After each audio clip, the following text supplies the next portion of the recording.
নারীকে মায়ের মর্যাদায় সম্মান দেখান, মানুষ আপনাকে ভালোবাসবে, আপনাকে স্যালিউট দেবে। আমি বলে দিতে চাই, আমাদের জীবনের চেয়ে মায়েদের ইজ্জতের মূল্য আমাদের কাছে অনেক বেশি।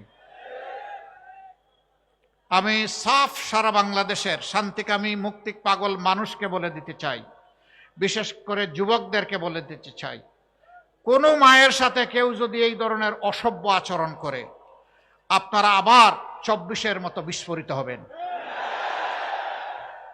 বলবেন জীবন দিব কিন্তু মায়ের মর্যাদা দেব না, কাউকে না মায়ের মর্যাদা নিয়ে টান দিতে দেব না, জীবনের বিনিময়ে হলেও মায়ের মর্যাদা রক্ষা করব। যারা মাদেরকে নিয়ে এইরকম অপমান করেন, এদেশের অর্ধেক হচ্ছেন আমাদের মায়ের সমাজ, তারা কিভাবে আশা করেন সেই মায়েরা তাদেরকে সমর্থন দেবে?